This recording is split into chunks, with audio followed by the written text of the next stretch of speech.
in a world where nobody takes responsibilities, who's actually at fault when all these layoffs happen, right? So I came to an article the other day to figure out who's actually responsible because all these layoffs and we're all blaming, it's inflation, it's politics and all that. And I'm starting to think it's actually not the politics and it's actually not inflation. I personally think it is leadership. And so let's check out this article right here that I've found the other day. And it's actually saying that Nike is actually laying off executives. And I was like, wow, this is like one of the first companies that I've heard are laying off executive rather than the people actually doing the work, right? So let's look at it. The company recently provided a list of 732 jobs that it eliminated. And so the Nike said it laid off 32 vice presidents, 112 senior directors, and 174 directors, accounting for more than 40% of the jobs that the company eliminated. And I feel this is going into the really, really right direction, right? Because who is actually responsible for it, right? And Nike employed 423 vice presidents. And yeah, so they're laying off a significant amount of vice presidents, right? And so the headline of this article was this one: Nike trimmed from the top in recent layoffs, new disclosure shows, right?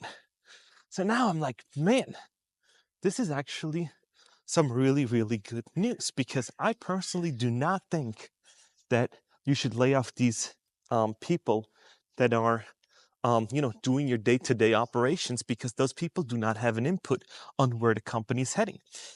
Because most likely these people are just the doers, right? So you have in a normal company, this is how it kind of works, right? And you guys let me know in the comments if it's different. But I bet you in every company it's like that. So most likely your company makes the decision in the executive teams, right? They say where it's going and where the future is heading, right? What markets they want to corner, where they want to go, and what markets they want to capture. And then they tell their team, they share the vision, they share their team, and then they kind of do their thing, right? And then they say, employees, this is what we came up with. We're going to go into these markets and we're going to do this. So as you know, Nike lost, or Nike, whatever you want to call it, lost market shares. People aren't buying their brand, and people are like, we're done. There's other brands out there that offer, better value and all that kind of other stuff. So they're losing their touch. So who's responsible? And I think it's exactly the leadership team.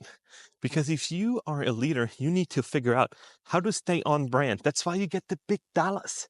That's why you get the big money. And that's why you're taking responsibilities, right? And so when you have a company that is struggling, you cannot lay off these people that are your sales advocates at the stores and trying to say, you guys gotta do better sales and you guys gotta do better. And we're just here to raking in the bank and just, collecting paychecks, right? We need leaders that stand up and say, you know what? We did not foresee the market and we did not corner the market correctly and we misinterpreted. But getting that from any leader is nowadays isn't there anymore, right? So they're not leaders, they're just executives, right? But it comes with executive leadership, right? So I found this other chart the other day that said the annual breakdown of layoffs by the level. So in 2018 and 2022, the average was 70% was staff, 22 was management, and the executive was 7.8%, right? And so this is not a good trend because all these people that do your day-to-day operations, yeah, they're more easily replaceable in the short run, but your company is there because of these people, right? So when you're in a company and it's not going very well, your executive leadership team did not foresee market trends. And when your company doesn't foresee market trends, you're in trouble. So who's responsible? Well, leadership again, right? So I came to thinking, what if we hold leadership teams more accountable? And now you're like, how would that be? Something that I came up with the other day was like, you know what? If your executive leader team thinks to file for bankruptcy and let staff people go, regardless of how long, they need to pay up, because that was mismanagement on your side and you need to pay. So now you're like, what do you mean? Well, I mean that they need to pay up. They need to pay your salary for a year or two, because that's not your fault that they've mismanaged their company. And now, with no accountability that that they're taking, you need to say, you know what? It is actually time to live to a higher standard, right? So when you, as in the military, and I have been in the military, right? When you send your troops in and they get slaughtered, it is your problem as a leader. But if a company does the same thing and your whole team gets laid off, you get a pay raise. So why should that be any difference um, if you let people go, right? I know the comparison is kind of brutal because one of them, they, go to war or something else, and one of them, you kind of let them go and they need to find another job. But at the end of the day, when you let people go, they might become homeless, they might, commit suicide because they can't find another job, and so on, right? So the comparison is not that far off when you think about it. So how do you avoid that? Well, they need to pay up. So they need to pay up big time. And when you as a leader are holding like a title, CEO, board of directors or something, and you want to do layoffs and you've been there for, a year or two, and your company struggles hardship, that is your mismanagement. So you need to pay up. And you're like, well, we can't do it. Yeah, you can. You just don't want to cut your salary and pay these people what they deserve. And so my idea was, give these people a year or two salaries so they can, in peace and quiet, find another job. And if the economy's not that great right now, then they need to go. And I'm not talking about mom and pop shops. Your company needs to be, 100 plus people, because most likely they have the money. They do have the money, but they just don't want to spend it. And when you're looking at it like, hey, we want to, you know, roll out new features and do all that and capture new markets, and rather than letting the people go, that's a way, way better idea. And innovation always pays, right? So if you can innovate and you can invest and you can capture new markets, it's a way better way of saying, hey, instead of us doing all these layoffs, we're going to go and actually corner a new market, or we're going to innovate because we have to pay them a year anyways, or 6 7 months of pay. So why don't we use these people to actually find new markets and do and find new opportunities, so we can increase the brands, we can do all that.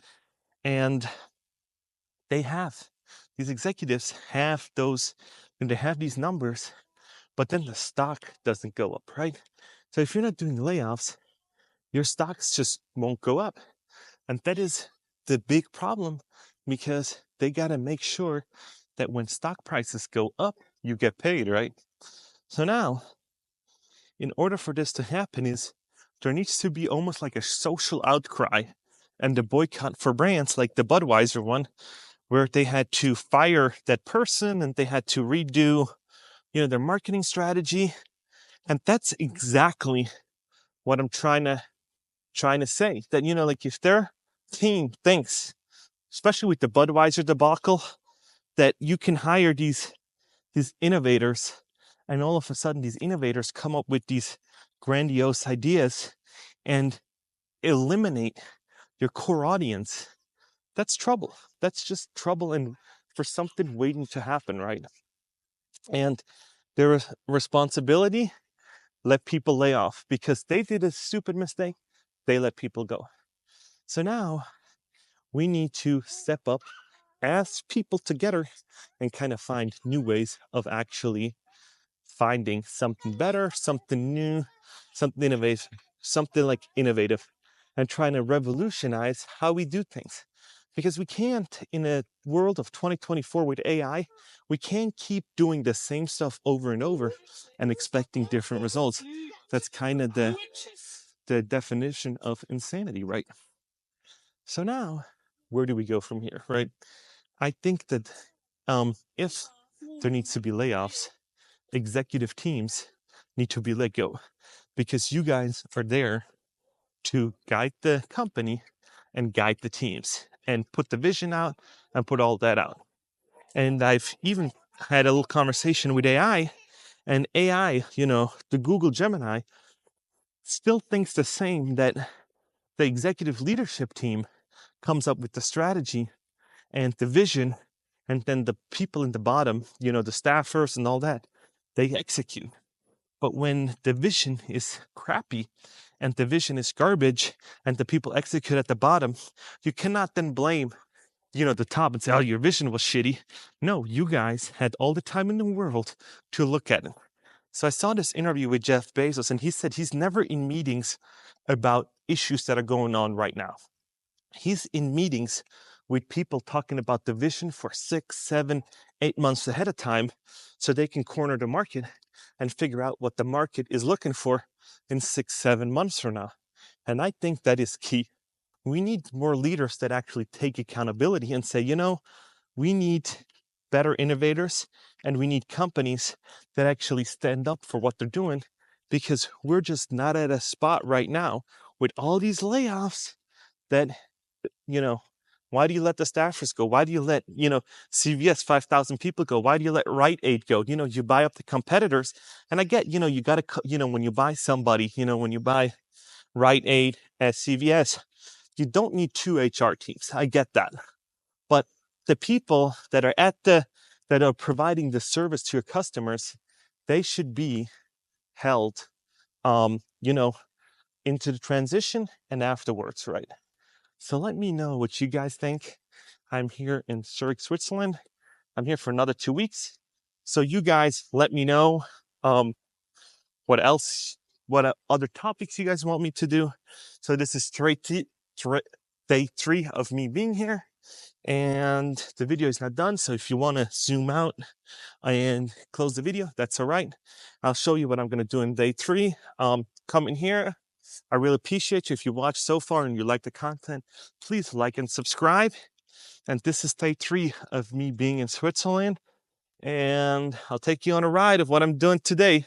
So let me know. I'm going to take you guys on a ride today, and this is the schedule of the buses and trams. They actually come every few minutes, so there's never a reason for you to be late, except if they're breaking down. That happens too, but check out how nice and spacious these interiors are. They're pretty well maintained also, so it's pretty nice. I would give it like an 8 out of 10. Here we're just walking downtown, and it's pretty cute with these trees, how all they're over the parking lot, so they keep it shaded. And here we're on our way to a restaurant with my brother. Pretty uneventful day, I would say. Didn't do too much, was just kind of more of a relaxing day. Here's my brother, Mark. You know him. I get my other brother, his twin, on a video also. So I went to this restaurant called The Stars, and we're going to eat some really good food. Unfortunately, we didn't wait to video it beforehand, but yeah,